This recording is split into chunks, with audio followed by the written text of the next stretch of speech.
Good day to you all. So today I'm going to be demonstrating how to make a watercolour bead insect.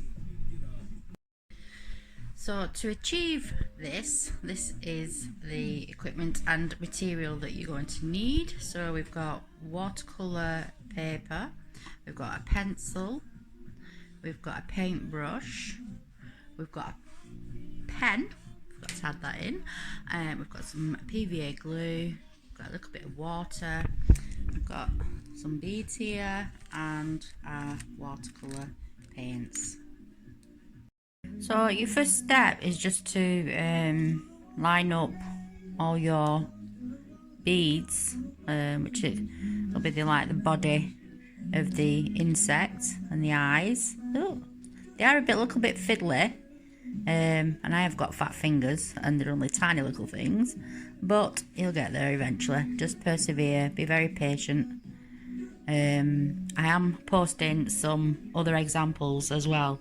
So that's your first point. Play around with a few different ideas. If you've got internet at home as well, have a look on the web at different insects, because you could have a go at making different insects. So the next step is to draw the outline of the insect. So it's like the head and the wings, the tentacles, the tails.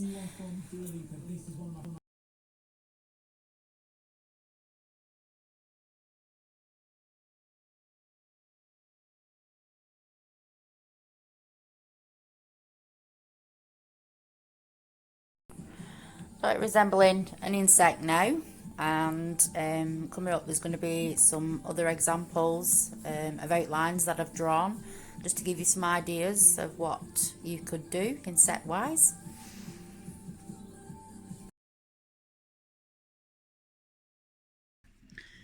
So we're going to start with the watercolours first, and we're just going to lightly wet the body bit there, and then just dab a little bit of your watercolour paint, like I've got on my palette here. I'm going to use the black here, and I'm just going to gently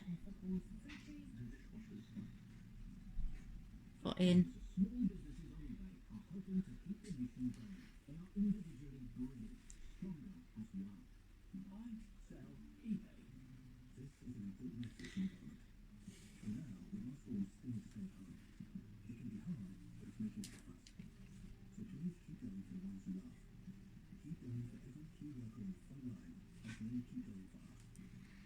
okay.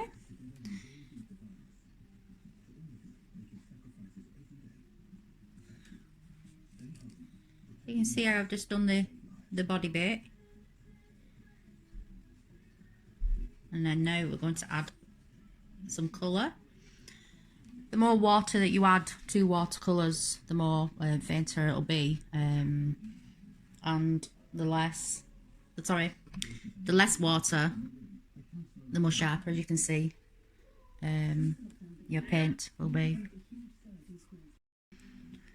So as you can see, I've started adding some colour to the picture. So again, just wet the area that you want to paint with a little bit of water, not too much. You don't want it running all over your page. And then add your colour. So from the palette, and then just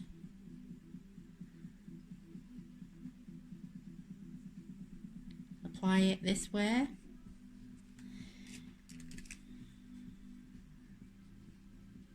Don't all have to be as bold throughout. You could have lighter areas and darker areas. If you remember what I said earlier on as well, if you have less water on your brush and put more paint on, you can get a sharper edge like this with your paintbrush. So you can see where it's more red here, more water up here and less paint. So for every colour that I've applied, so the green, I've added a touch of yellow into it, blended it in, and I'm just going to add a touch of yellow into the red, so it's just flowing nicely through. can have your own colours as well. You don't have to have the colours that I've chosen. You could have them all the same colour if you wanted to. I'm not used to using watercolours, so this is quite new to me, but it seems quite easy enough. I normally go straight into acrylic paint when I do paintings, but I quite like this. So I'm putting the yellow in here, and what I'm going to do is add a couple of the other colours into the yellow. Maybe next time I do it, I'll probably draw on a lot lighter, so you don't see the lines as much. But because I've been able to put the sharper colour of watercolour paint around the edges, it's kind of hid the pencil lines. Again, with the watercolours, I'm going to go over the, I don't know, what do you call them? Tentacles, legs, whatever you call them.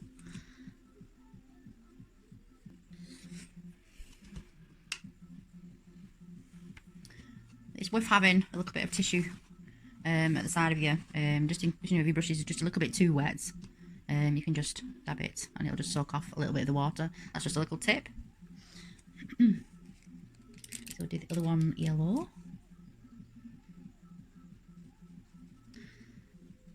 Yeah, definitely next time I will do the lines a little bit more lighter. Just going to add a little bit of red into that. A bit. And then maybe a little bit of yellow into the red one.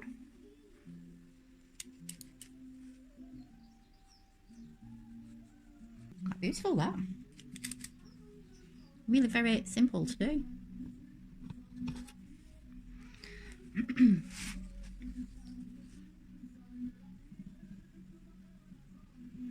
It's very therapeutic as well, relaxing. You just take your time with it, don't rush.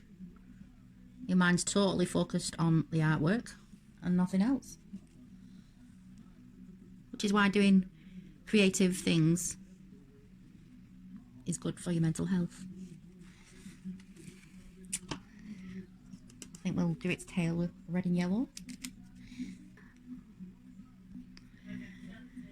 So, I mean, I don't know the anatomy of insects' little tiny bodies, so I don't know what half of these things are called that I'm painting. So if I say it's a tail, it's a tail, and it's a wing, a tentacle.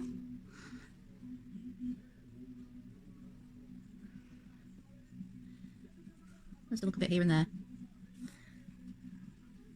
Got a bit of yellow in. Oops.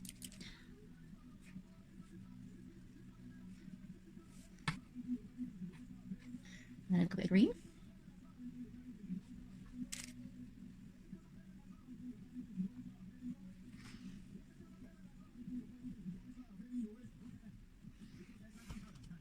It's beautiful, isn't it?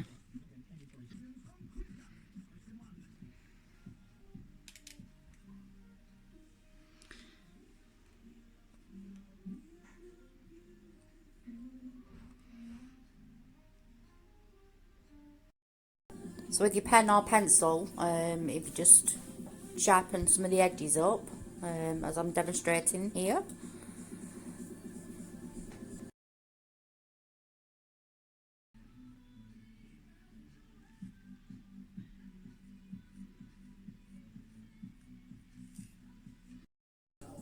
So what you want to do now is lay out your beads as you'd initially planned earlier on.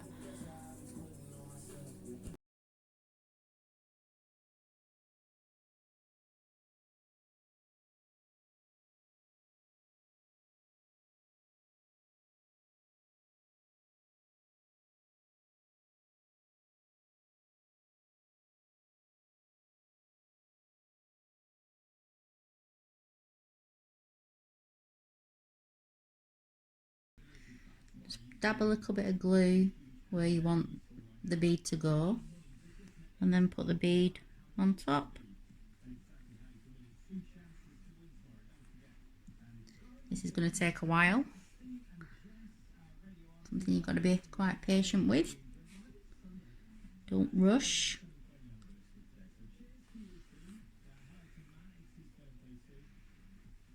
Put the bead on top.